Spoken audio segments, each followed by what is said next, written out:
गुलामी की छोटी सी छोटी चीज भी कहीं नजर आती है, हमारे भीतर नजर आती है, हमारे आसपास नजर आती है, हमें उससे मुक्ति पानी ही होगी।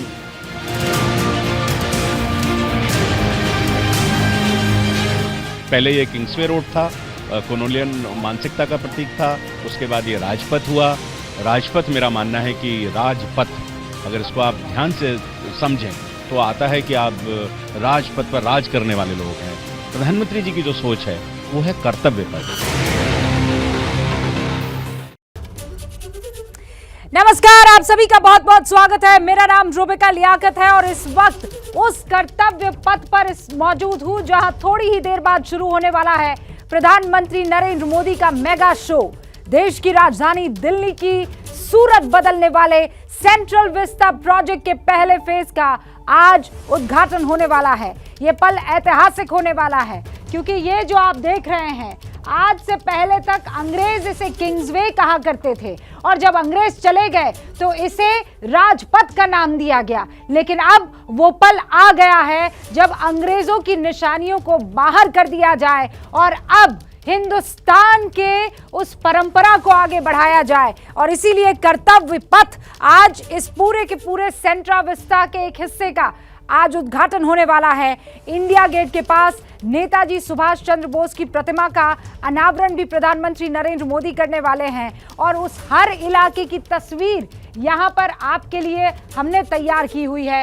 राजपथ का नाम बदलकर कर्तव्य पथ किए जाने का औपचारिक शुभारंभ भी जो है वो आज किया जाएगा। और इस मेगा शो की मेगा कवरेज के लिए एबीपी न्यूज ने बड़ी तैयारी की है। मेरे साथ मेरी सहयोगी शिरीन है, मेहमानों का एक बड़ा पैनल है।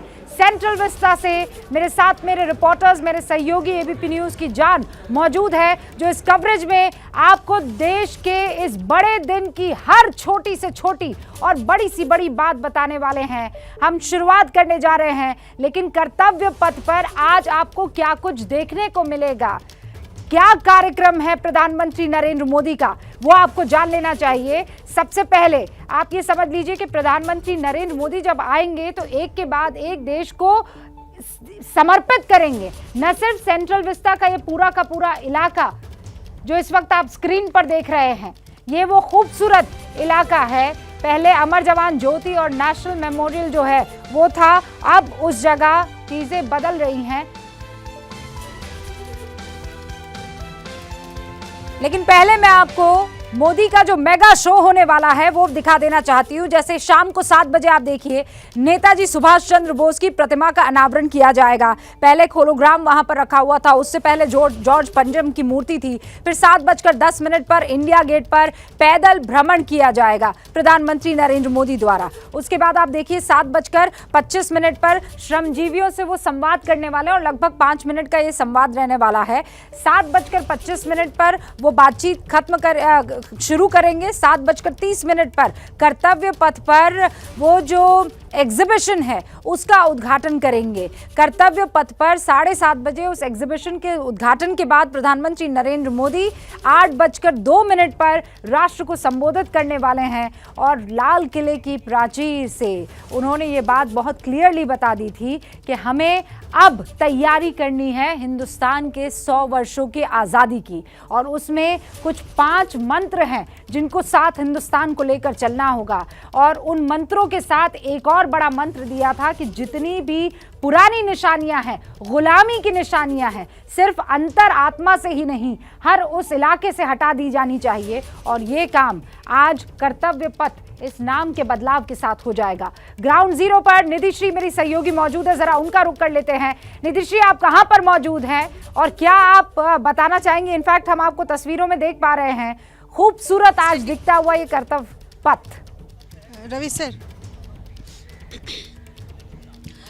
जी बिल्कुल। रूबिका, देखिए आज इतिहास की कहानी की शुरुआत होगी उस नई कहानी की ओर। मैं इस वक्त कर्तव्य पथ पर ही मौजूद हूँ रूबिका, और ये कहते हुए मुझे भी गौरव महसूस हो रहा है। अगर मेरे सहयोगी रवीश पांडे आपको तस्वीरें दिखा सके और ये बता सके कि पीछे आप वो इंडिया गेट देख रही हैं जहाँ पर सुभाष चंद्र बोस की मूर्ति का आज अनावरण किया जाएगा, और जो वक्त तय किया गया है, जो कार्यक्रम तय किया गया है, ठीक उसी वक्त पीएम मोदी यहाँ पर पहुँचेंगे। और ये पूरा का पूरा जो रास्ता है, यानी कि मैं इस वक्त जहाँ पर खड़ी हूँ, ये ठीक राष्ट्रपति भवन से थोड़ी दूरी पर खड़ी हूँ। इस विजय चौक से जो रास्ता लाल किले तक इंडिया गेट की तरफ जाता है, माफ़ कीजिएगा, बिल्कुल उसी बीच में मैं इस वक्त खड़ी हूँ, और इंतज़ार किया जा रहा है कि कब वो कार्यक्रम शुरू होगा और कब हम राजपथ का नाम बदलकर अब कर्तव्य पथ देखते हुए उस इतिहास को बदलते हुए देखेंगे। जी निधिश्री, मुझे पूरा यकीन है इससे पहले भी आप इस इलाके में आई होगी। हालांकि बहुत इस पर कंट्रोवर्सी हुई थी कि बड़े बड़े पर्दे लगा दिए गए हैं, क्या तैयारियां हो रही है, अंदर न जाने क्या बदलाव किया जा रहा है। लोग जहां बैठकर, और यही वो इलाके थे यहाँ पर, और यहाँ पर आप जो देख सकते हैं, अब इन्हीं इलाकों में पिकनिक हुआ करती थी और ये कहा जा रहा था कि अब तो ये सब खत्म हो जाएगा। लेकिन एक बार फिर से लोगों के लिए ये इलाका अब कर्तव्य पथ के नाम से खोल दिया गया है। आगे बड़ी कवरेज को हम ले जाएं ये बताते हुए कि सारे खास मेहमान जुड़ चुके हैं। हर पार्टी का नुमाइंदा आज यहाँ एबीपी न्यूज़ की स्क्रीन पर मौजूद होगा। हर वो शख्स मौजूद होगा जिसकी जिंदगी से ये कहानी जुड़ी हुई है।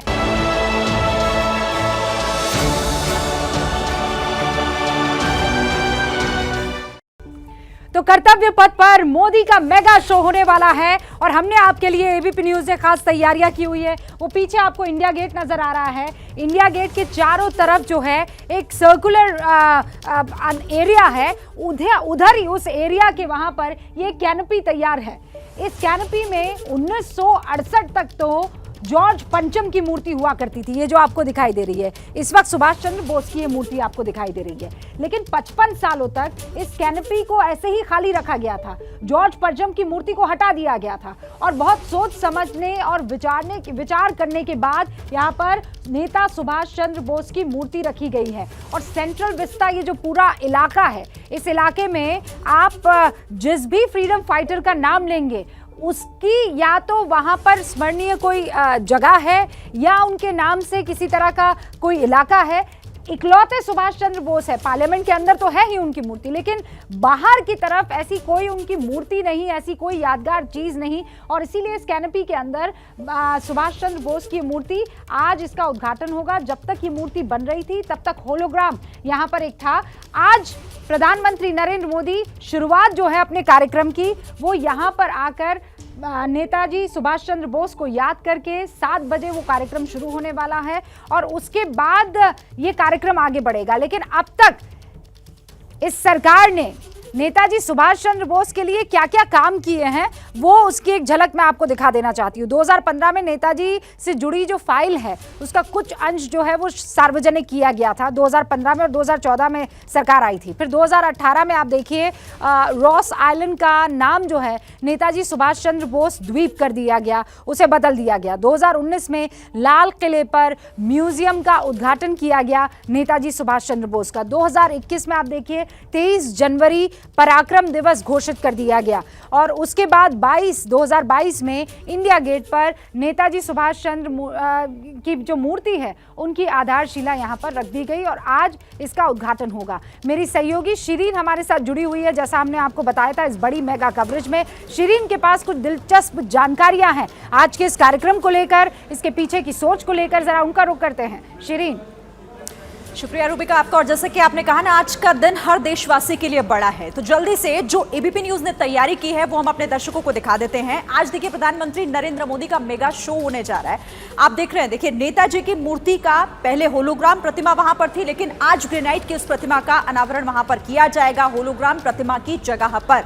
इसके साथ ही दूसरा बड़ा कार्यक्रम कर्तव्य पथ, पहले राजपथ, उससे पहले किंग्सवे, लेकिन अब आप उसे जानेंगे कर्तव्य पथ के नाम से, जिसका आज यहां उद्घाटन होने बदलने जा रहा है। 1955 तक किंग्सवे था ये, जो अब कर्तव्य पथ। दूसरी तरफ नेताजी की मूर्ति, जहां पर 1968 तक किंग जॉर्ज पंचम की मूर्ति हुआ करती थी, और उसके बाद आज से वहां पर नेताजी की मूर्ति ग्रेनाइट की जो तैयार हुई है। 54 साल तक उस जगह पर सिर्फ छतरी थी। दूसरी तरफ जिस कर्तव्य पथ की हम बात कर रहे हैं, गणतंत्र दिवस की परेड यहां पर होती है, जिसे आप राजपथ के नाम से जानते थे, लेकिन आज से उसकी जो पूरा रूप है वो बदलने जा रहा है। और लगातार आप एबीपी न्यूज के साथ रहिए, हमारी पूरी तैयारी है आपको ये तमाम चीजें बारीकी से समझाने की। फिर से रुक कर लेते हैं रूबिका का। शिरीन, बहुत बहुत शुक्रिया ये जानकारी हम तक पहुंचाने के लिए। नीरज इनफैक्ट वहां ग्राउंड जीरो पर मौजूद है निधिश्री की तरह ही, जरा उनका रुख कर लेते हैं। नीरज, अरसे से आप पॉलिटिक्स कवर कर रहे हैं, और जो भी पॉलिटिक्स कवर करता है, जो भी सरकार को कवर करता है, वो ये जानता है कि इलाका वो सेंट्रल विस्टा का कितना महत्वपूर्ण हो जाता है। उस इलाके में आज आप मौजूद हैं, ज़रा ये बताइए कि बदलाव आपको क्या क्या दिख रहा है। अरसे से आपने देखा होगा आज राजपथ कर्तव्य पथ होने जा रहा है। रूबिका, निश्चित रूप में ये नए भारत की नई तस्वीर है। ये अरसे से मैं जानता ही नहीं, बल्कि इस इलाके को इसलिए भी बहुत अच्छे से जानता हूँ कि पिछले 10 साल से मैं इन्हीं इलाकों में सुबह की जो मॉर्निंग वॉक है वो मैं करता आया हूँ। तो मैंने इस पूरे इलाके के बदलाव को देखा है, रिपोर्टिंग के तौर में भी, व्यक्तिगत तौर पर भी। क्योंकि आज मैं जब देख रहा हूँ कि ये चौड़ी चौड़ी जो सड़कें, चौड़ी चौड़ी फुटपाथ दिखाई पड़ रहे हैं, जहाँ पे लोग यहाँ पे चलेंगे, तो कभी एक गंदगी ये भरा यहाँ पे खुला जगह होती थी, पानी भर जाता था तो लोगों को पैदल चलने में दिक्कत होती, सड़कें बिल्कुल सकरी हुई थी।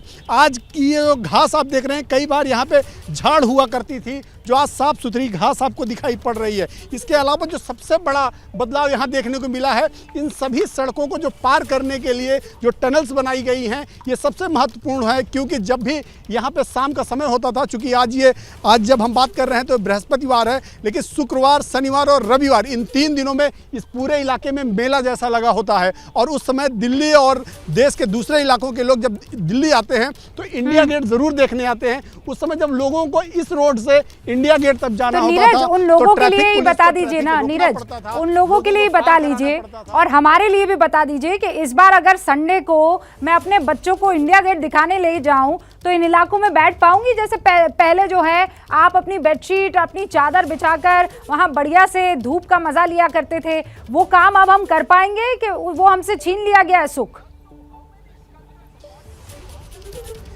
नहीं, बिल्कुल नहीं छीना गया, वो आप कर सकते हैं, लेकिन यहाँ पे एक रिस्ट्रिक्शन लगाया गया है। इस बार कहा गया है कि साफ सफाई का बड़ा ख्याल रखा जाए, इसीलिए बड़े बड़े बकेट्स रखे गए हैं ताकि जो आप घर से लाएं सामान, उसके जो वेस्टेज हों उनको उन बकेट्स में डाल दें। इसके अलावा बड़ी बड़ी यहाँ पे बेंच लगाई गई हैं, पत्थर लगाए गए हैं ताकि आप लोग बैठ सकें, कुछ समय एक्सपेंड कर सकें, अपने घर के परिवार के साथ बातचीत कर सकें।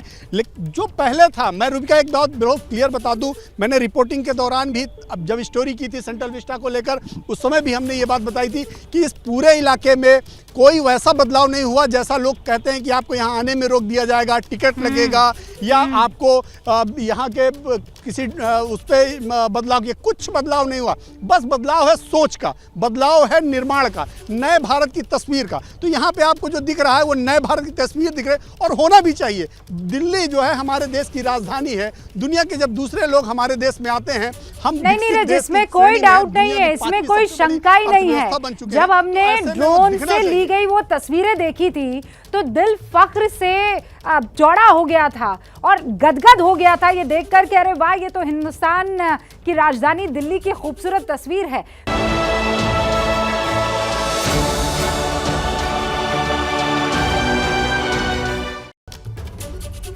3 किलोमीटर लंबा ये रास्ता है, 1 लाख से ज़्यादा वर्ग मीटर में फैला ये पूरा का पूरा इलाका है जिसका कायाकल्प कर दिया गया है। और आज 7 बजे नेता सुभाष चंद्र बोस की मूर्ति के उद्घाटन के बाद, जो कि इंडिया गेट के पास एक कैनोपी है, वहाँ पर उस मूर्ति को रख दिया गया है। वहाँ उस उद्घाटन के बाद ये कार्यक्रम शुरू होगा। 8:02 पर प्रधानमंत्री नरेंद्र मोदी देश की जनता को संबोधित करेंगे और फिर ये कर्तव्य पथ जो है आम जनता के लिए खुल जाएगा। मेरे साथ इस पूरे मसले पर बातचीत करने के लिए इस बड़ी कवरेज में शिरकत कर रहे हैं सुधांशु त्रिवेदी जी, जो कि राष्ट्रीय प्रवक्ता हैं बीजेपी के, राधिका खेड़ा जी, जो कि राष्ट्रीय प्रवक्ता हैं कांग्रेस की, और हमारे साथ प्रदीप सिंह साहब भी जुड़ चुके हैं, सीनियर जर्नलिस्ट है। आप सभी का बहुत बहुत स्वागत है। राधिका जी, शुरुआत मैं आपसे कर रही हूँ। एक तो सबसे पहले बहुत सारी मुबारकबाद, आज से आप लोगों ने भारत जोड़ो यात्रा शुरू की है, उसके लिए बहुत सारी आपको शुभकामनाएं। उस यात्रा के साथ साथ हिंदुस्तान एक और बड़े बदलाव को देख रहा है, वो ये है कि ये पथ जो पहले कभी राजपथ हुआ करता था अब कर्तव्य पथ होगा।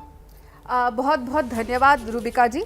और आपने सही कहा, देश एक बहुत बड़े बदलाव की तरफ चल रहा है और वो बदलाव अभी आपने टीवी स्क्रीन पे दिखाया कि नेताजी सुभाष चंद्र बोस जी की मूर्ति स्थापित करी गई। प्रधानमंत्री स्वयं आज यहाँ पे आके उद्घाटन करेंगे। वही नेताजी सुभाष चंद्र बोस जी जब वो अपनी सेना की तैयारी कर रहे थे आज़ाद हिंद फौज की, तो इनके मोदी जी के जो गुरु हैं RSS के सबसे बड़े वीर सावरकर जिन्हें कहते हैं, वो क्या कर रहे थे? भारतीय युवाओं को प्रेरणा दे रहे थे कि वो स्वतंत्रता सेनानियों के खिलाफ ब्रिटिश फौज को ज्वाइन करें और स्वतंत्रता सेनानियों के खिलाफ लड़े।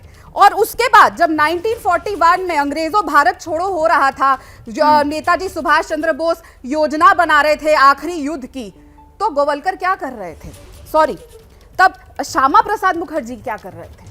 तब श्यामा प्रसाद मुखर्जी मुस्लिम लीग के साथ मिलकर देश के विभाजन की चर्चा और उनके साथ मिलकर देश के खिलाफ काम कर। तो फिर उस लिहाज से तो श्यामा प्रसाद मुखर्जी की मूर्ति लगा देते, सुभाष चंद्र बोस की जगह ये दोनों यहाँ वीर सावरकर की तस्वीर मूर्ति लगा देते ना, लगाई सुभाष चंद्र बोस की तस्वीर। इसीलिए तो मैं कह रही हूँ, तो मैंने क्या आपको कहा, आज इसको देश वेलकम बदलाव करना की चाहिए तरफ कि जा नहीं? रहा है, देश बदलाव की तरफ जा रहा है। और ये बदलाव आपको पसंद नहीं आ रहा है? बहुत, मैं तो कह रही हूँ देश सच में बदलाव की तरफ जा रहा है। नहीं, पर आपको ये राजपथ कर्तव्य पथ अच्छा नहीं लग रहा है? मैं कह रही हूँ बहुत अच्छा लग रहा है कि आज वो सम्मान दे रहे हैं। उस वक्त जब पूरे देश के स्वतंत्रता सेनानी सब भारत के लिए लड़ रहे थे कि भारत आजाद हो, और ये लोग कह रहे थे, इनके सबसे वरिष्ठ लोग वीर सावरकर से लेकर श्यामा प्रसाद मुखर्जी कह रहे थे आइए अंग्रेजों की सेना ज्वाइन करिए और इन्हीं नेताजी सुभाष चंद्र बोस जी से दूसरे डायरेक्शन में चल रहे थे। लेकिन बहुत इतने अच्छा सालों लग रहा है तक मुझे ये आज कैनोपी देखकर खाली कि थी। सच में बदलाव हो रहा है। इस खाली कैनोपी में क्यों नहीं कांग्रेस को सूझा कि यहाँ पर सुभाष चंद्र बोस की मूर्ति लगा दी जाए, या इस राजपथ को जो कभी किंग्सवे कहलाता था, क्वींसवे कहलाया जाता था, उसके सामने वाले पद को, जनपद को, ये बदल दिया जाए? ये आपके जहन में क्यों नहीं आया? देखिए रूबिका जी, मैं फिर कहूंगी, मेरा दिल बहुत खुश है आज आखिरकार नेताजी सुभाष चंद्र बोस जी को प्रधानमंत्री जी ने, बीजेपी ने, RSS ने कुछ माना और वो सम्मान दिया जो उस समय नहीं दे रहे थे। अब दूसरी बात, आप मैं पहली बात पर बात कर लेती हूँ। सुधांशु जी, आपको कहा जा रहा है देर आए दुरुस्त आए, राधिका जी दिल से बड़ी खुश है आज। मुझे समझ में नहीं आ रहा राधिका जी किस आधार पे बोल रही है। मैं एक कोट बोलता हूं जो इन्होंने कहा ना कि वीर सावरकर क्या कर रहे थे।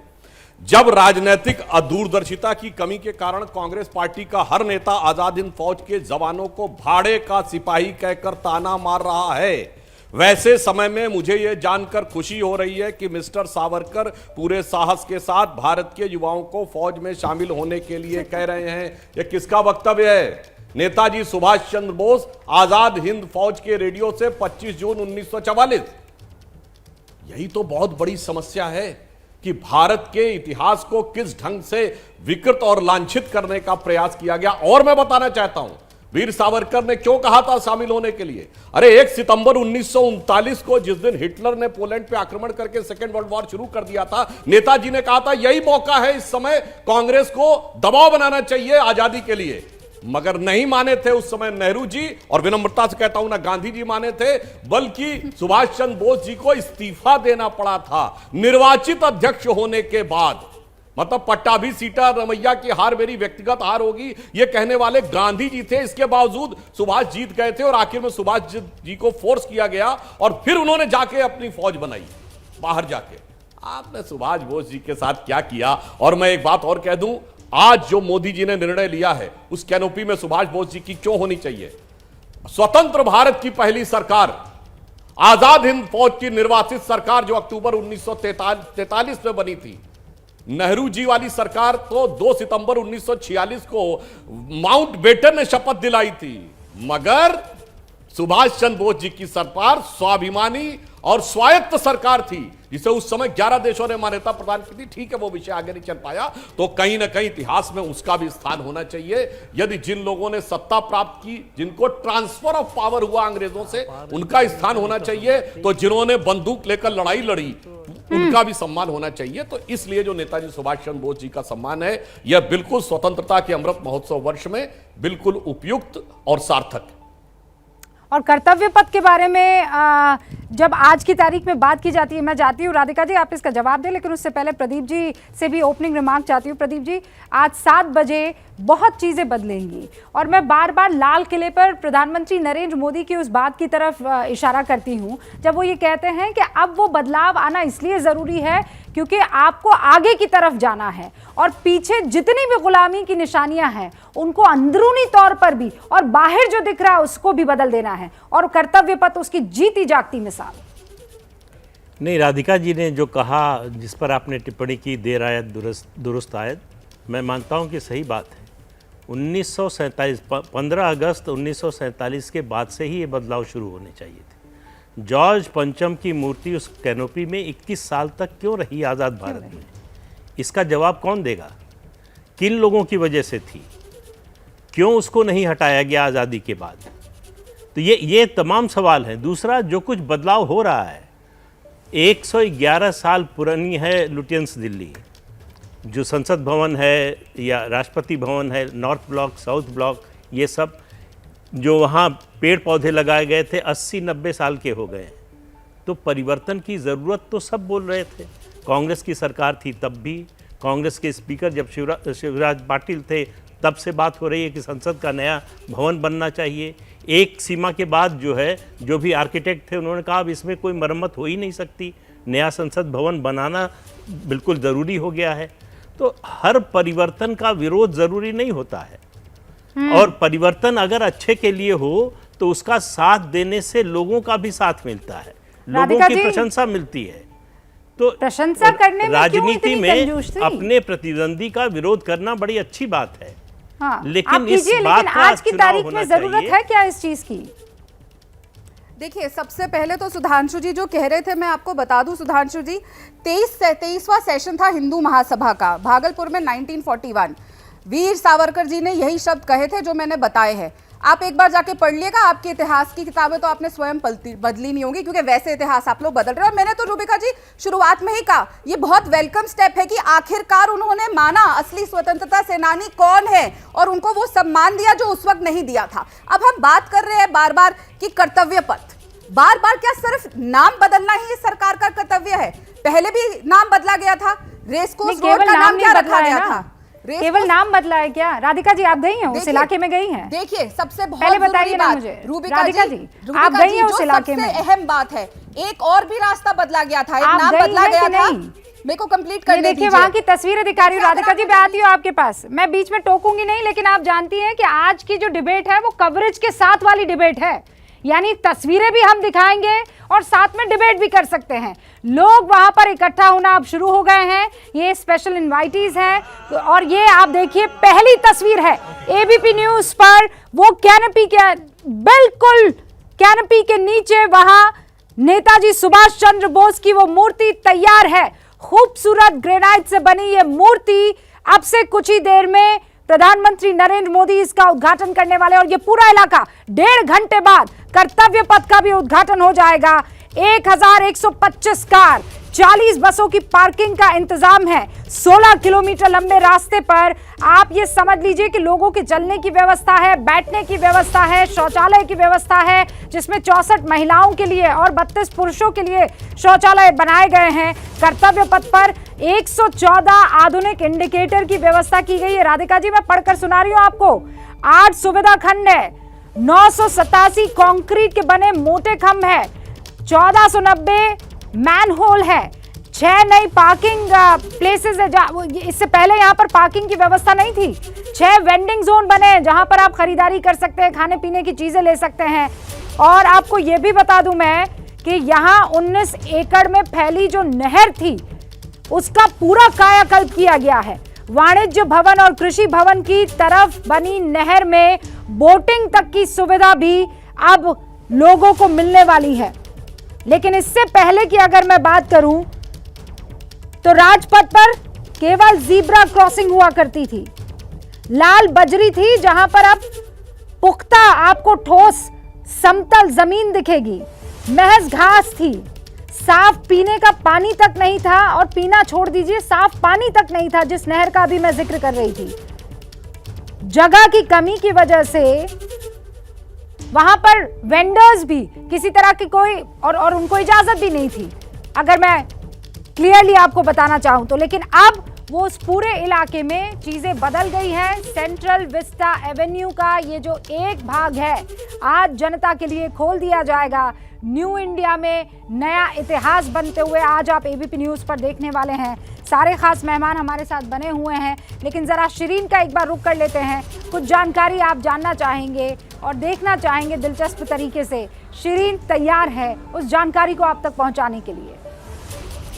बिल्कुल रूबिका, दर्शकों को हम बता देते हैं कि आज से बदलने क्या जा रहा है। राजपथ जो कि अब कर्तव्य पथ के नाम से जाना जाएगा, लेकिन बदलने क्या जा रहा है, देखिए क्या क्या वहां पर सुविधाएं लोगों के लिए होंगी। जेब्रा क्रॉसिंग जो कि राजपथ पर पहले होती थी, और अब 4 यात्री अंडरपास का वहां पर जो है वो सुविधा लोगों के लिए ये मिलेगी कर्तव्य पथ पर। इसके साथ ही लाल बजरी जो कि अब लाल ग्रेनाइट से यहाँ पर जो पूरा निर्माण कार्य है वो यहाँ पर हुआ है। कर्तव्य पथ की बदलती हुई तस्वीर ऐसे भी देखी जा सकती है कि जो हरी घास यहाँ पर, पहले हरी घास आप जब भी घूमने फिरने जाते होंगे तो देखते होंगे, लेकिन अब घास की परत यहाँ पर खास तौर से लगाई गई है, यानी कि इसकी जो सुसज्जा की गई है, जिस तरीके से वो व्यवस्थाएं हम दर्शकों को बता रहे हैं। साफ पानी पहले यहाँ पर नहीं था, लेकिन नहरों का अब पुनर्निर्माण हुआ है वहां पर। खास तौर से इसका भी कायाकल्प जो है वो वहां पर किया गया है इस नई व्यवस्था के तहत। जो राजपथ अब कर्तव्य पथ आप इसे देख रहे हैं। जो टॉयलेट्स की अगर हम यहाँ बात करें, देखिए 8 नए टॉयलेट्स यहाँ पर लोगों की सुविधा के लिए, लोग यहाँ घूमने फिरने जाते हैं तो ऐसे में इसका भी ख्याल रखा गया है और 8 नए टॉयलेट्स यहाँ पर अब बनाए गए हैं। ये भी एक नई सुविधा। 6 नए पार्किंग स्थल, पार्किंग की समस्या इससे पूरी तरीके से दूर होगी, क्योंकि जगह की कमी यहाँ पर काफी देखी जाती थी, लेकिन अब ये भी दूर हो जाएगी क्योंकि जो 6 नए पार्किंग यहाँ पर स्थल है उसका भी निर्माण किया गया है। तो राजपथ कर्तव्य पथ अब होने जा रहा है और यही बदलती हुई तस्वीर है। रूबिका, शुक्रिया। और अब से कुछ ही देर में आपको ये बता दूं मैं कि प्रधानमंत्री नरेंद्र मोदी का कार्यक्रम शुरू हो जाएगा, और वो कार्यक्रम बाकायदा मैं आपको बता देना चाहती हूँ। 7 बजे जो है प्रधानमंत्री नरेंद्र मोदी नेताजी की प्रतिमा का अनावरण करने वाले हैं। फिर 7 बजे ये मिनट टू मिनट कार्यक्रम है, और इसीलिए मैं भी वो मिनट टू मिनट कार्यक्रम पढ़कर आपको बता रही हूँ। इंडिया गेट पर वो पैदल चलेंगे, यही वो इलाका है जहाँ पर वो पैदल चलने वाले हैं। उसके बाद फाउंटेन जो है उसके पास का मुआयना करेंगे, और वो वक्त होगा 7:13। फिर 7:17 पर वो बच्चों की परफॉर्मेंस में हिस्सा लेंगे। फिर 7:22 पर नहर और लॉन में वो टहलने वाले हैं। जो नहर जो है तैयार की गई है, प्रधानमंत्री नरेंद्र मोदी उस नहर में जाकर, उस नहर के आसपास जाकर उस पूरे इलाके का मुआयना करने वाले हैं। ये आपके सामने पूरा का पूरा कार्यक्रम है। 7:10 पर इंडिया गेट पर वो पहुंचेंगे पैदल। फिर 7:25 पर श्रमजीवियों से वो संवाद करेंगे, और फिर कर्तव्य पथ का एक एग्जीबिशन लगा है उसका उद्घाटन करेंगे 7:30 पर। उसके बाद वो 7:40 के आसपास जो है मंच पर आगमन करेंगे। हरदीप पुरी जो है उनका भाषण होगा, केंद्रीय मंत्री। फिर उसके बाद एक शुभ मंगल गान होगा। इस बीच का मैं आपको मिनट टू मिनट कार्यक्रम बता रही हूँ। और उसके बाद 8:02 पर प्रधानमंत्री नरेंद्र मोदी का भाषण होगा, और फिर ड्रोन शो होगा नेताजी पर, और वो होगा लगभग 8:30 बजे के आसपास। और फिर 8:35 पर कार्यक्रम समाप्ति यानी प्रस्थान हो जाएगा। और फिर एक नए इंडिया, एक न्यू इंडिया, एक नए भारत की शुरुआत हो जाएगी। और ज़हनी तौर पर नाम बदलने से लेकर, खूबसूरती से लेकर, और ये सिर्फ सुपरफिशियल नहीं है, ये उन जड़ों तक भी जाना ज़रूरी है जहां पर अगर किसी भी किस्म की गुलामी का कुछ अंश भी बचा है तो वो बदल जाना चाहिए। सारे खास मेहमान हमारे साथ बने हुए हैं। राधिका जी, आप कुछ कहना चाह रही थी, पहले मैं चाहती हूं कि आप अपनी बात कंप्लीट कर लें, और ध्रुव उसके बाद मैं आपका रुख करती हूँ। उम्मीद करती हूँ रूबिका जी मुझे बिना टोके आप बोलने देंगी। बहुत अच्छी बात है, कर्तव्य पथ रखा गया है, पर कर्तव्य क्या होता है? भारत विश्व का सबसे बड़ा लोकतंत्र है। यहाँ के प्रधानमंत्री का कर्तव्य बहुत ही महत्वपूर्ण और बहुत ही बड़ा है, लेकिन क्या कर्तव्य है? क्या कर्तव्य सिर्फ नाम बदलना है? लोक कल्याण मार्ग रखा गया था ना, किस लोक का कल्याण हुआ? एक इंसान का कल्याण हुआ जो 8 साल पहले जिसे कोई नहीं जानता था, और 8 साल इनकी सरकार के बाद आज वो विश्व के 3रे नंबर के सबसे अमीर आदमी हैं। कौन थे वो पहले? गौतम अडानी जी। कल्याण हुआ, पर जनता का कल्याण होना था। स्वास्थ्य सेवाओं का क्या? उसकी तो आप खुद जानती हैं क्या हालात थे जब कोरोना था। उस कोरोना के समय देश को संभालने के लिए पैसा नहीं था। आप स्वयं कितने लोगों से मदद मांगी थी? आपको क्या कांग्रेस और श्रीनिवास की और हम लोगों की जरूरत पड़नी चाहिए थी कि इस देश के प्रधानमंत्री को ऐसा मौका ही नहीं आने देना चाहिए था कि आपको या हमको आके लोगों की मदद करनी पड़े। क्लियर कर दूं, मदद करने के लिए नहीं, मदद करने के लिए सिर्फ श्रीनिवास नहीं थे, मदद करने के लिए रोहित चहल भी थे, मदद करने के लिए चारू प्रज्ञा भी थी, मदद करने के लिए राधिका खेड़ा भी थी। और उस वक्त कोई पार्टी में अंतर नहीं था, ना कांग्रेस थी, ना बीजेपी थी, ना समाजवादी पार्टी थी, सब सबकी मदद कर रहे थे, सबकी मदद हो रही थी। और वो ऐसा टाइम था कि किसी को कुछ समझ नहीं आ रहा था, ना चाइना को समझ में आ रहा था, ना अमेरिका को समझ में आ रहा था, और ना हिंदुस्तान इस बात को। लेकिन उसके बावजूद उसने पूरी की पूरी ईमानदारी से इस पूरे वायरस से निपटने की कोशिश की। ये आप अच्छे से जानती हैं। सेंट्रल विस्टा को जानने के लिए हमने अलग अलग तरीके और तौर अपनाए हैं। ये जैसे अभी आप देख रहे हैं सेंट्रल विस्टा में किस तरीके से पार्किंग का इंतजाम किया गया है, पैदल चलने का इंतजाम किया गया है, बेंचेस वहां पर लगाई गई है, कूड़ेदान जगह जगह पर। और ये आप कहेंगे ये क्या इतनी सी बातें बता रही हैं रूबिका? ये बात इसलिए ज़रूरी है क्योंकि उससे पहले अगर किसी को आइसक्रीम खाकर पन्ना डालना होता, और मैं उसकी गवाह हूँ, उसको ढूंढना पड़ता था कि डस्टबिन है कहाँ। कोई एक कोने में कहीं डस्टबिन हुआ करता था, लेकिन अब जगह जगह इन चीज़ों को बदला गया है। कर्तव्य पथ पर एक बड़ी कवरेज के दौरान एक बड़ी खबर भी आपको बता देना चाहती हूँ, और बड़ी खबर यह है कि भारत अफगानिस्तान के बीच 7:30 बजे से होने वाले मैच के पहले आग लग गई है। आग उस वक्त लगी जब टीम इंडिया स्टेडियम पहुंचने ही वाली थी। ये देखिए स्टेडियम की तस्वीरें आ रही हैं, और स्टेडियम की तस्वीरें ये बताती हैं कि कैसे आग लग गई। मैच होने वाला था अफगानिस्तान और इंडिया के बीच, और ये धुआं और धुएं का गुबार देखकर आप इस बात का अंदाजा लगा सकते हैं कि आग छोटी मोटी नहीं थी। आज दुबई में ये खेल होना था इंडिया और पाकिस्तान के बीच में, माफ कीजिएगा इंडिया और अफगानिस्तान के बीच में, और ये आग लग गई है। विवेक मेरे सहयोगी इस वक्त मेरे साथ जुड़ चुके हैं, अब उनका रुख करते हैं। विवेक, ये आग लगी कहाँ है? देखिए रूबिका, ये जो आग है वो पब्लिक एंट्रेंस अरेना जो है दुबई स्टेडियम के, उसके सामने लगी हुई है। और वहाँ इसी वजह से जो है पब्लिक की एंट्री फ़िलहाल काफ़ी रुकी हुई है वहाँ पर दुबई स्टेडियम में। और सबसे खास बात यह है कि आमतौर पर जो टीमें हैं वो मैच से 2 घंटे पहले आ जाती हैं, यानी कि जिस टाइम की अभी हम बात कर रहे हैं इस टाइम पे टीम को जो है स्टेडियम में होना था। लेकिन फ़िलहाल सिर्फ कमेंटेटर्स और क्रू ही हैं मैदान में, और वो भी अंदर फंस चुके। अभी फिलहाल अपडेट यही है कि मैच ज़रूर होगा, लेकिन अब कितनी देरी होगी या नहीं, इस पर अभी फिलहाल जो है दुबई की जो फायर डिपार्टमेंट है वो उस पर स्टेटमेंट बहुत जल्द इशू करेगा। लेकिन जिस तरीके से आप विजुअल देख रहे हैं, जिस तरीके की लपटें हैं आग की और जो धुआं निकल रहा है, उससे ज़रूर यह लग रहा है कि शायद मैच के शुरू होने में देरी हो। ऑडियंस आएगी कि नहीं? ऑडियंस वहाँ पर खड़ी है रूबिका, जिस तरह की रिपोर्ट्स है, लेकिन अभी उनको पूरा एरिया क्लियर करने को बोला गया है, क्योंकि ये जो आग लगी है वो पब्लिक एंट्रेंस अरेना के सामने ही लगी है। तो वहाँ पे जो है वो एंट्री पॉइंट है स्टेडियम का, और अगर आप दुबई स्टेडियम का स्ट्रक्चर देखें तो एक खास मेन एंट्री पॉइंट है जहाँ से सारी पब्लिक अंदर जाती है, और उसके बाद स्टेडियम के पूरे सर्कल की तरफ वो जाते हैं और वहाँ पर जाके बैठते हैं। तो फिलहाल पब्लिक का एंट्रेंस वहाँ रोका हुआ है। कॉमेंटेटर्स और कैमरा क्रू जो ब्रॉडकास्टर्स हैं वो मैदान के अंदर हैं, उसके बाद ये हादसा हुआ है, और फिलहाल टीमों को अभी बोला गया है और सबसे महत्वपूर्ण सवाल विवेक, आग पर काबू पा लिया गया है क्या? अभी फिलहाल फायर डिपार्टमेंट की तरफ से कोई अपडेट नहीं आया है। कोशिशें वहाँ जारी हैं, काफ़ी सारे फायर टेंडर्स वहाँ पर हैं। किस वजह से आग लगी, ये इलेक्ट्रिकल फायर था या कोई और कारण था, इस पर अभी तक फिलहाल कोई अपडेट नहीं मिला है। विवेक, बहुत बहुत शुक्रिया बड़ी खबर हम तक पहुँचाने के लिए। और ये बड़ी खबर सबसे पहले एबीपी न्यूज़ पर आपने देखी है। कर्तव्य पथ के ऊपर जितना भी कार्यक्रम है या कर्तव्य पथ को लेकर जो कार्यक्रम है उससे जुड़ी हुई सारी खबरें आप सबसे पहले एबीपी न्यूज़ पर ही देखेंगे, यह हमारा वादा है।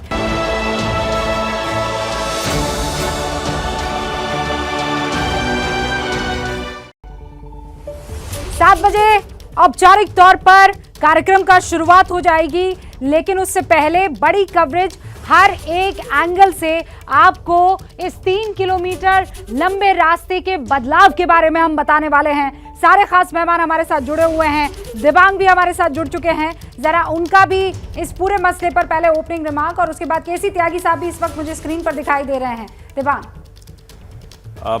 रूबिका, इसमें ये मौका है उन लोगों को भी सलाम करने का जिन्होंने इसमें बहुत मेहनत से काम की है, और बहुत ईमानदारी से काम किए। और मैं बात कर रहा हूं अरुण योगीराज की।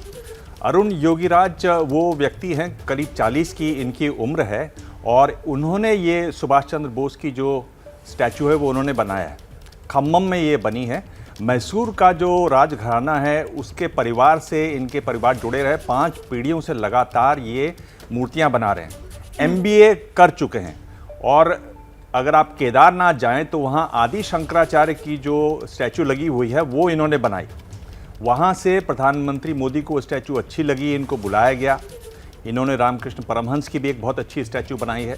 और फिर जब ये मिले मोदी जी से तो वहाँ उन्होंने सुभाष बोस की एक 2 फीट की स्टैचू उनको भेंट की। वो प्रधानमंत्री जी को बड़ी अच्छी लगी, और तब ये फैसला हुआ कि यही वो व्यक्ति हैं जो उसको बनाएंगे। इसमें ध्यान देने वाली बात है कि ये जो इंडिया गेट का जो जहाँ आप खड़ी हुई हैं वहाँ National Gallery of Modern Art है। National Gallery of Modern Art की टीम के साथ मिलकर उन्होंने ये स्टैचू बनाई है जो खम्मम में बनी, और ये 28 फीट ऊंची है, और इसका भार जो है वो 65 मीट्रिक टन है। मेरे ख्याल से इस तरह की जब चीज़ें होती हैं तो हम बड़ी चीज़ों को देखते हैं, और उन लोगों को जो पर्दे के पीछे रहकर बड़ा बड़ा काम करते चलते हैं उनको भी मुझे लगता है कि एक सलाम करना चाहिए। और इसकी भी बड़ी दिलचस्प कहानी है कि आखिर यहाँ नेताजी की स्टैचू कैसे लगी। आपने बताया कि किस तरह से यहाँ हॉलोग्राम लगा हुआ था। पराक्रम दिवस के तौर पे मनाया जाता है नेताजी का जन्मदिन, जो कि 23 जनवरी को है। 125 साल हो चुके हैं उनको।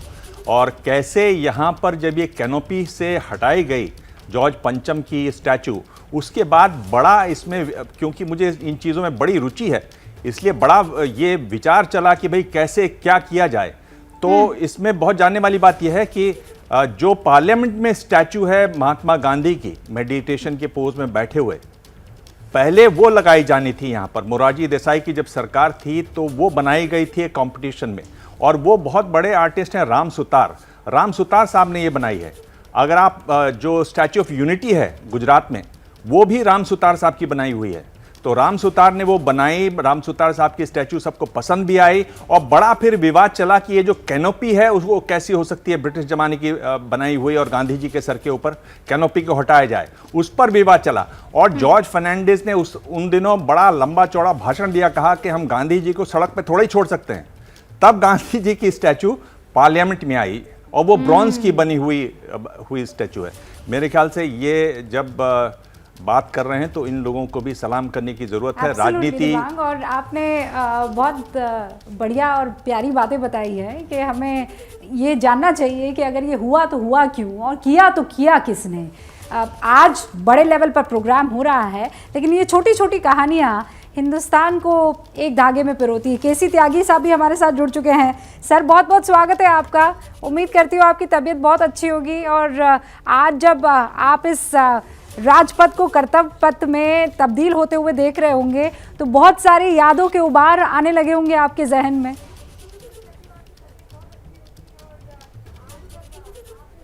मैं स्वतंत्रता आंदोलन और उसके जो नायक हैं महात्मा गांधी, उनका अनुयायी हूँ, और जितने भी कॉलोनियल साइन हैं इंक्लूडिंग अंग्रेजी और अंग्रेजियत, मैं उन सब चीज़ों का समर्थक नहीं रहा हूँ। और हमारे समाजवादी आंदोलन के नेताओं ने और कुछ और भी गांधीवादी कार्यकर्ताओं ने जॉर्ज पंचम की मूर्ति को वहाँ से हटाने के 47 के बाद ही प्रयास शुरू किए थे। हम लोगों की उस समय मांग थी कि यहाँ पर महात्मा गांधी की स्टैचू लगाई जाए। मुझे प्रसन्नता है कि महात्मा गांधी के ही करीबी साथी और सहयोगी रहे सुभाष बाबू की आज मूर्ति का अनावरण है। सुभाष बाबू और गांधी के बीच में जो मतभेद पैदा करते हैं, मैं उनसे भी कहना चाहता हूं कि जब सुभाष बाबू से पूछा गया कि क्या आप गांधी जी से आपके कुछ मतभेद हैं, उसने कहा ऐसी बात क्यों कहते हो। वो इतना महान है कि जब खड़ा हुआ महात्मा गांधी गौतम बुद्ध लगता है, लेटा हुआ महात्मा गांधी जैसे क्राइस्ट लगता है, तो ऐसे महापुरुष से मेरा टकराव कैसे हो सकता है। ये कॉलोनियल रूल में अंग्रेजी भी शामिल थी, और हमारे नेता उस समय कहते थे अंग्रेज गए अंग्रेजियत जाए। मुझे प्रसन्नता है कि पिछले कई वर्षों से जो अंग्रेजी की अनिवार्यता है, और मैं सुषमा जी को जरूर याद करूंगा डॉक्टर लोहिया के बाद, जिन्होंने अंग्रेजियत के खिलाफ संयुक्त राष्ट्र में जाकर के, और अटल जी ने भी भाषण दिए थे। और रूबिका जी, जो आज आप देख रही हैं लोहिया अस्पताल जी, जो असल में मुरारजी भाई की पहली सरकार बनी थी, उसने बड़े क्रांतिकारी काम किए थे। और इसका नाम पहले विलिंगडन हॉस्पिटल हुआ करता था। मैं आपसे उम्र में ज़्यादा हूँ तो मैंने विलिंगडन पढ़ा है। अब इसका नाम लोहिया अस्पताल हो गया, क्योंकि उस समय स्वास्थ्य मंत्री राजनारायण जी थे, उनके सौजन्य से। और जो आज आप देख रही हैं ये जेपी लोकनायक जयप्रकाश नारायण अस्पताल जी, इसका नाम इरविन हॉस्पिटल हुआ करता था। ये भी मुरारजी भाई के कार्यकाल में राजनारायण जी के द्वारा दिया गया नाम है। और गांधी, पटेल, सुभाष, भगत सिंह, इनसे जुड़े हुए जो भी प्रतीक चिन्ह हैं, उनका जितना प्रचार प्रसार होता है, हमारे जैसे इतिहास के जो पढ़ने वाले लोग हैं उनको प्रसन्नता होती है। इसमें डॉक्टर अंबेडकर जरूर नए जुड़े हैं, जो आज़ादी के आंदोलन के दौरान यद्यपि गांधी से भिन्न राय रखते थे, लेकिन हिंदुस्तान की चौथाई आबादी के वो बड़े नायक के रूप में थे।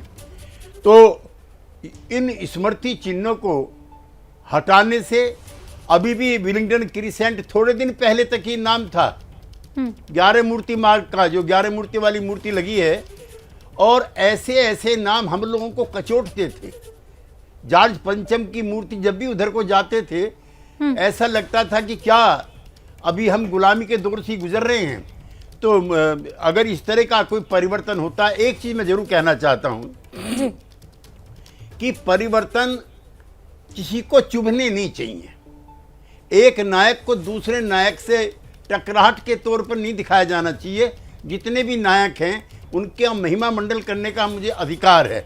आज़ादी के आंदोलन में गांधी जी के, पटेल के, नेहरू जी के, सुभाष बाबू के, भगत सिंह के मतभेद थे, लेकिन एक लक्ष्य था आज़ादी, और गांधी उनके सबके सिरमौर थे। इसलिए एक नायक को दूसरे नायक के सामने नहीं खड़ा करना चाहिए। हमारे लिए सभी पूजनीय हैं, हमारे लिए सभी महान हैं, जिन्होंने भारत माता की आज़ादी के लिए अपने प्राण न्यौछावर किए थे। एक चीज़ मैं ज़रूर कहना चाहता हूँ, जो गांधी जी चाहते थे कि भारत जब आज़ाद हो जाए तो इसकी एक भाषा भी होनी चाहिए, और वो भाषा सिर्फ हिंदी हो सकती है। मुझे अफसोस है कि अमृत काल जब मनाया जा रहा है, तब भी अंग्रेज और अंग्रेजियत और अंग्रेजी भाषा की जो प्रधानता है वो भी समाज में बरकरार है। एमए पास लड़का जिसने अंग्रेजी से नहीं किया है, वो चपरासी की नौकरी के लिए कर रहा है। इंटर पास जिसका अंग्रेजी मीडियम है, वो बड़े बड़े पदों पे पीआरओ के लिए कर रहा है। तो जो भाषा की जो असमानता है, ये भी किसी तरह से टूटे, ये प्रयास भी हम सब लोगों को मिलकर करना चाहिए। और मैं उम्मीद करती हूँ कि ये प्रयास जल्दी सफल होंगे जब शुरू होंगे। अब तक ये प्रयास क्या शुरू हुए हैं, ये भी अपने आप में एक बड़ा सवाल है। लेकिन त्यागी साहब, आपकी बातें सुनकर बड़ा आनंद आया, और उससे ज़्यादा आनंद इस बात को लेकर के जितने भी महान काम, चाहे वो किसी की भी सरकार रही हो, वो बारीक से बारीक ही क्यों ना हो, आपने उन सबको आज अपनी बातों में पिरो दिया है, अपनी बातों में रख दिया है। सुधांशु जी हमारे साथ मौजूद है। सुधांशु जी, वो कौन सी और निशानियां हैं जिसको लेकर सरकार इस वक्त काम कर रही है अंग्रेजों की, कि अब खत्म होनी चाहिए? केसी त्यागी साहब ने एक तरफ इशारा कर दिया है, एक है अंग्रेजियत, अंग्रेजी। देखिए, केसी त्यागी जी तो बहुत ही वरिष्ठ नेता हैं, पर उन्होंने ये विषय निकाला तो मैं ये भी याद दिलाना चाहता हूं, जैसे उन्होंने कहा भारत की राष्ट्रभाषा हिंदी होनी चाहिए। कहने वाले महात्मा गांधी थे, जो हिंदी भाषी नहीं थे, गुजराती भाषी थे। लोकमान्य तिलक ने कहा, वो मराठी भाषी थे। और इसका समर्थन करने वालों में कन्हैयालाल माणिकलाल मुंशी गुजराती भाषी थे, श्यामा प्रसाद मुखर्जी बांग्ला भाषी थे, एम गोपालस्वामी अयंगर तमिल भाषी थे। अब मैं आगे नहीं बोलना चाहता, मगर समस्या उनसे आई जो हिंदी भाषी थे। अन्यथा उस समय देश का एक ऐसा वातावरण था, मैं कोई हिंदी की सुप्रीमेसी या कोई दूसरी भाषाओं की बात नहीं कर रहा हूं, भाषा की समस्या का भी एक सौहार्दपूर्ण सकारात्मक हल निकल सकता था। अन्यथा दुनिया के जितने बड़े देश हैं, एक देश बताइए टॉप के 6-7 देशों में जो अपनी भाषा में न पढ़ता हो और महान बन गया, बाकी मैं विषय देश की जनता के विचार के ऊपर छोड़ता हूं। इसीलिए आप देखिए, पहली बार संयुक्त राष्ट्र संघ में हिंदी बोली अटल जी ने बतौर विदेश मंत्री 1977, जिसका उल्लेख अभी ये कर रहे थे त्यागी जी, प्रधानमंत्री के रूप में अटल जी ने बोली। और मोदी जी जब आए हैं, आपने देखा होगा विदेश में जाकर किसी भी पब्लिक प्लेटफॉर्म पे वो अंग्रेजी में नहीं बोलते, हर पब्लिक प्लेटफॉर्म पे जन समुदाय के बीच में हिंदी में बोलते हैं। और यह और भी उल्लेखनीय इसलिए है कि अटल जी तो मूलतः हिंदी भाषी थे, मोदी जी मूलतः हिंदी भाषी नहीं है, वो गुजराती भाषी हैं, इसके बावजूद वो इसमें बोलते हैं। इसलिए मैं कहना चाहता हूं, गुलामी की मानसिकता से बाहर आने के लिए हमें हर प्रकार के विचारों से बाहर आना होगा।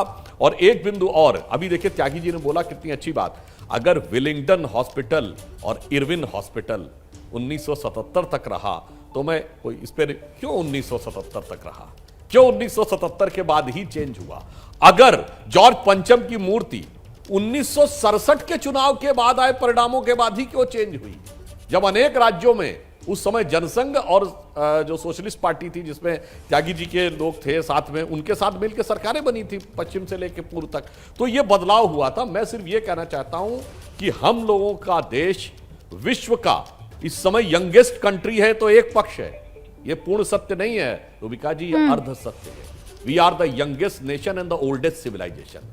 तो इसलिए उस ओल्डेस्ट सिविलाइजेशन के अनेक ऐसे स्वाभिमान के बिंदु हैं जिन्होंने विश्व के अनादिकाल से, अज्ञात काल से हर झंझावात को आप वापस लाने की कोशिश कर रहे हैं। लेकिन क्या राधिका जी इस बात से अग्री करेंगी? जैसे ही घड़ी का काटा दोपहर 2:30 पे आए, बबीता जी का दिल सास बहू साजिश के लिए मचल जाए। और ये है इनकी बहू, पूरे दिन ऑफिस की टेंशन हो जाए गॉन जब ये करें अपना फेवरेट शो फ्री टाइम पे ऑन। इनकी तरह आप भी देखिए अपना फेवरेट शो अपने टाइम पर और डाउनलोड कीजिए एबीपी लाइव ऐप अपने स्मार्ट टीवी पर।